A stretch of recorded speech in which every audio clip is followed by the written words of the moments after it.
So LagB'omer has got a two-pronged festival, and it relates to two two aspects, which are more which are emphasized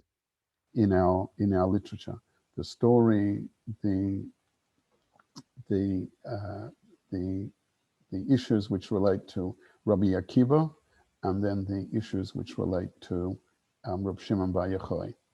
So, discussing those two aspects, the the main aspect of Rabbi Akiva, the well-known sage, Rabbi Akiva had amassed in his time of teaching a huge amount of Torah scholars who were his disciples, and then in one period of time, which we have been taught is post a Pesach period, many of his students, which at the time the Talmud notes that there was 12,000 pairs, meaning 24,000 students, 12,000 pairs started to mysteriously pass away, and that on the date of which we now commemorate as LagB'omer, the 33rd day of the Omer, it either ceased, or the death or either ceased, or in actual fact reduced. It's not clear from the documentation from our sages which one had happened. The understanding is that miraculously on that day no one passed away. The pandemic miraculously no one died on that day. So from that time it was treated as a holy day. Similarly, and I say similarly, there was a very holy event which happened on LagB'omer, and that was the passing away of the famous sage called R'Shimon Br Yochaoi. R'Shimon Br Yochaoi was actually a student of Rabbi Akiva, and he passed away, but he passed away in a different set of circumstances. He passed away in his circumstances of teaching Torah to his students. Now, R'Shimon Br Yochaoi, the great sage that he was, said that on his day of passing, it shouldn't be a day of mourning, but it should be a day of simcha and joy. So, because of the idea that, as we understand, that everything which happens to the Jewish nation is of significance and has not just a physical significance but has a spiritual significance, so that the students of Rabbi Akiva stopped being ill. No one passed away, and that was an issue of joy, and that R'Shimon Br Yochaoi passed away and said that this day should be celebrated with joy are the reasons why it's a celebratory day. To understand that in a simple sense means that that our sages noted in the case of Rabbi Akiva, and it is reflected in the halacha, which is the daily practice of every single person. The halacha determines our day-to-day as Jew, our day-to-day actions as Jews, and how we practice them. So this is noted that this is a day when the days of the sfirat Omer, days of sfirat Omer, the counting towards the Omer, on this day, although we practice some sort of mourning rites because of the students of Rabbi Akiva that have passed away, on that day on that day of LagB'omer we cease one set of practices that is determined in halacha. Together with that, we are told that that at the passing away of a great tzaddik, of a right righteous person, in particular, R'Shimon Br Yochaoi, this is not a day of sadness, but this is a day of joy. In what aspect is it a joy? Right. So we'll come to that in a second, but we'll come to that in a due course. But we want to understand, or we want to say that the great students of Rabbi Akiva the plague stopped and no one passed away. So that's obviously a sense of joy and simcha. That R'Shimon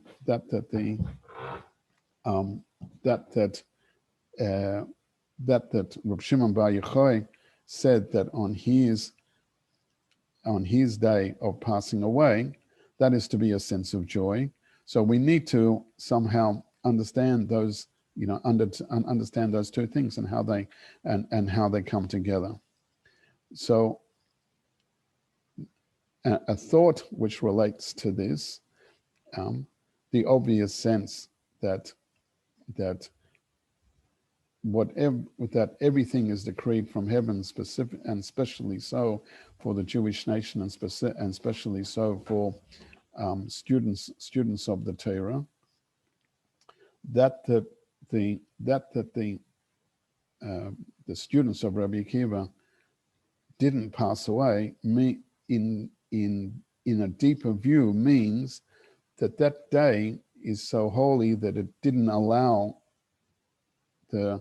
these students of Torah to pass away. The holiness of the day itself, whether felt or not felt, allows us and teaches and shows us that inherently there is something holy in that day that prevented these Jews from passing away. In connection to R'Shimon Br Yochaoi, he passed away, and it says in relationship to a person, when a person passes away, that all his deeds and all his good activities come and are culminated and become elevated on the day of his passing away, and hence there's the idea of remembrance of a yahrzeit in general, and for a holy righteous person even more so. Therefore, there's the aspect of a spiritual elevation on that day. The day in relationship to a very holy person, in his elevation of all his spirituality that he achieved, and we will try to discuss later the uniqueness of R'Shimon Br Yochaoi, that his activities and his roles that he did and what he achieved for the Jewish nation, his elevation is so high that it evokes something which is connected with something without constraint, and an example of an activity that we do in this physical world which is something which goes beyond constraint, is the idea of joy, is the idea of simcha. So we have the co-joining of these two ideas, the cessation of the death of the students of of of Rabbi Akiva, expressing, and we express happiness, and we don't fully express any aspect of mourning in that, with the knowledge of that so many students of the Torah had passed away, and on this day there is no mourning, and that coincides with, or perhaps we can even say that one is not just connected, but one is strongly part of that same idea, that on that day inherently, because there was going to be the yortzeit of R'Shimon Br Yochaoi and what he achieved in his life and his uniqueness and his holiness that he achieved, the specialness of that day is interrelated with the cessation of the death of those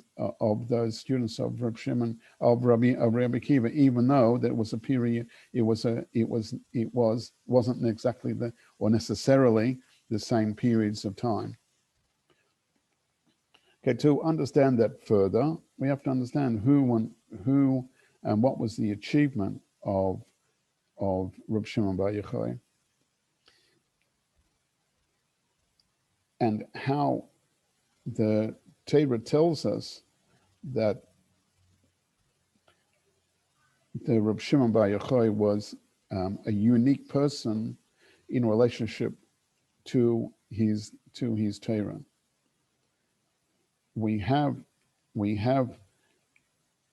a expression in the Talmud that Rabbi Akiva said to R'Shimon Br Yochaoi. He told him that it says, Dayacha, it's sufficient that I and the Creator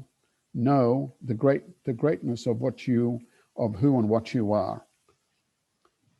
From that little expression, we expand out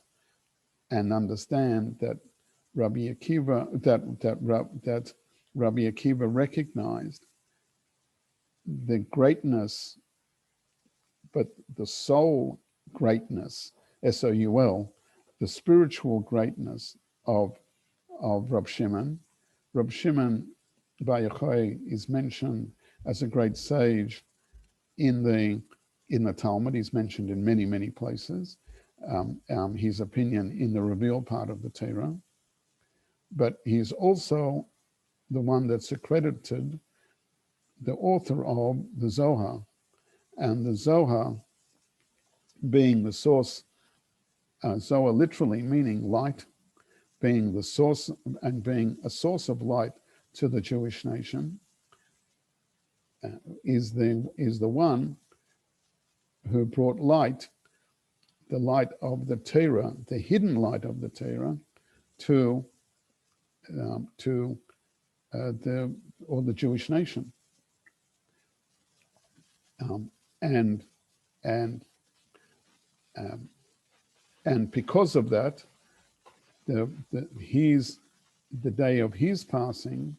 was considered an absolute or a celebration of the revelations of the deepest revelations of the mysticism and of the secrets in Torah. So because of those ideas, this is what the celebration of R'Shimon Br Yochaoi is primarily celebrated. We celebrate R'Shimon Br Yochaoi's passing, and there are many places that you see a bonfire relating to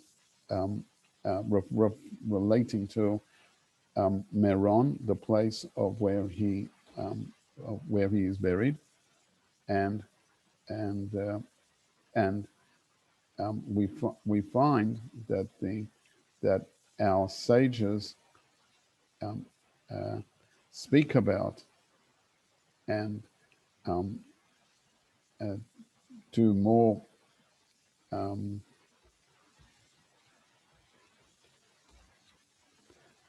the we have in the place of where he passed away, as I said, it's customary to light a bonfire, and at many celebrations of the Simcha, which comes together with LagB'omer, you find many people gathered there, connecting to the light, which relates to LagB'omer, the light and the mystery that's connected to the Torah. So we find that there is this connective point of Torah and LagB'omer, and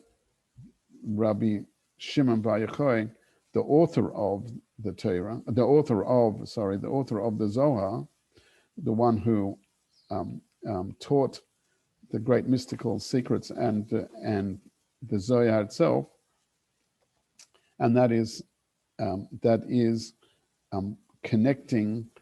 the greatness and this revelation of Torah is the source of the Simcha, because the Simcha is an expression, joy is an expression of unbridled energy in a human being. Right? So we're joyous with Simcha, so we are joyous with, and it's an expression of a revelation of the deepest expressions of ourselves. So in that same way, that's the expression that we have in the LagB'omer time, and that's the joy that we have at that time. Now, Rabbi Shimon himself, I said, was a unique individual because he joined together his knowledge of the revealed parts of Torah as well as the hidden parts of the Torah, and he himself was a person that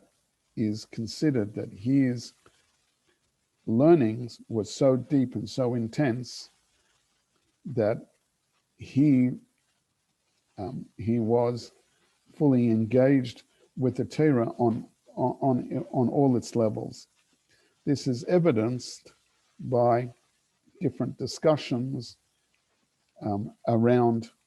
R'Shimon Br Yochaoi. So an example of that is brought out in the Talmud, where the Talmud says that at the when people are studying together, when students of the Torah are studying together, and it will come the time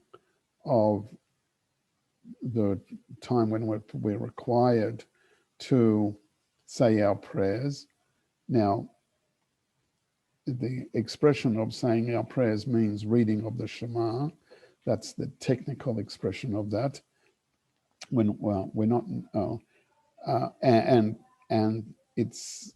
not talking about necessarily going to synagogue and doing it there. We're talking about ancient, customs and mores of more ancient times. This is not the idea of modern synagogues, but of the time when the students were together and they were learning with their masters, and the sun rose and it's time to say the Shema. An example of that sort of discussion we have in the Haggadah for Pesach, and it says, and it talks about that there were the 5 people who were reclining in Bnei Barak, and that discussed the going out of Egypt to such an extent that time had passed, and the students then came in and found in the morning and said, "Rabbis, it's the time to say the Kriya, say the passages of the Shema, to do the prayers, and they found them still in their learning stage. In this idea of being engrossed in the learning, the Talmud tells us that that when it comes to time for reading the Shema, a person has to break from the learnings, and he has to say say his prayers, Kriya Shema, and his tefillah. So one sage said that yes, it's true. Rabbi Yochanan says that this is all very true, except it doesn't apply to Rabbi R'Shimon Br Yochaoi, and the people of his ilk, because they are these Teirasa and Manasseh, that their Torah, that their learnings is considered their work. Understanding that in a deep sense, it means that their whole occupation is studying Torah, and they are so engrossed in their learning of the Torah and they are so consumed by the learning of the Torah that in fact their learning of their Torah is to understand it and to be of the highest level. We find that in other places in the Talmud, that, and we find in the Jerusalem Talmud, where other aspects are mentioned, and it's agreed that the level of R'Shimon Br Yochaoi is the level of Teirasa Manasseh, not necessarily his students, because ordinary people, or his his students weren't ordinary people, but someone that's less, someone not as the highest level of R'Shimon Br Yochaoi, doesn't necessarily come up to that height of intensity and learnings of R'Shimon Br Yochaoi. So we see that there is a distinction between R'Shimon Br Yochaoi and even the great Talmidim, even the great students. So with that, we understand that R'Shimon Br Yochaoi was of the highest caliber of Torah, and when he said that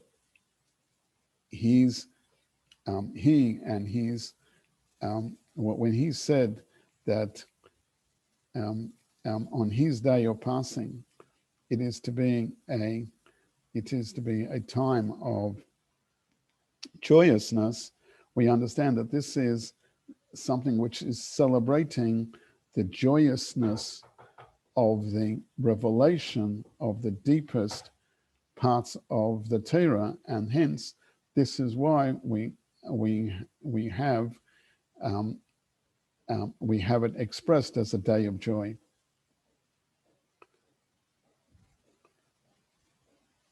So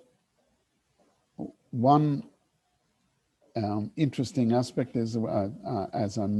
mentioned previously, was that on LagB'omer, people make bonfires. This is a very interesting custom. It's something which is specifically originated in Israel, and it was noted. I think that we have in the first place in Jewish literature, where this is noted, is in the 1400s when a very famous commentator visited the land of Israel and said that when he went there on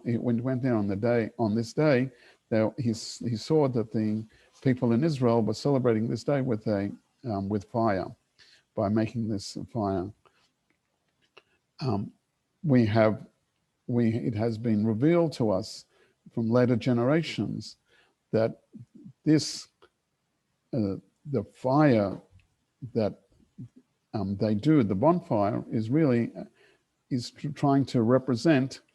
the true light, the true light of R'Shimon Br Yochaoi's accomplishment, by revealing the hidden aspects of the Torah and making the capability to bring into the Torah a energy like a fire, and that's why we make this a blazing fire. The Zohar has written in it that the day that R'Shimon Br Yochaoi passed away, the sunset was delayed until he finished revealing the secrets of the Torah, and additionally, he himself, his student, writes, Rabbi Chaim Vital, writes that on that day they tried to. He said that he wanted to reveal parts of the Torah, and that on that day his house was he himself was in such a divine light, and there was as if there was a fire. I mean, it says that Reb Shimon's reading something. Reb Shimon sat down, engaged in the divine Torah, and Reb Abba sat down in front of him and took notes. A fire burnt around them, and the sun did not set. He revealed hidden Torah secrets from the Kabbalah until he reached the verses. For there the Lord commanded the blessing of life forever. And Reb Abba said, our teacher had not finished enunciating the words Chaim, life, when his words became to become increasingly imperceptible. And throughout the day, a fire burnt in the house, and no one could come near to him because he was engulfed by light and fire. This was the culmination of all the spiritual lights that had been created for the purposes of the fire, and the bonfires that we do mirror the sunlight that shines on this special day, on that special day of the day of his passing. So these aspects relate to the uniqueness of R'Shimon Br Yochaoi. So that way, this is our teachings of R'Shimon Br Yochaoi, and the teachings of the Zohar, and the fire the spiritual fire that we find in the Torah, and the bonfires represent that great fire.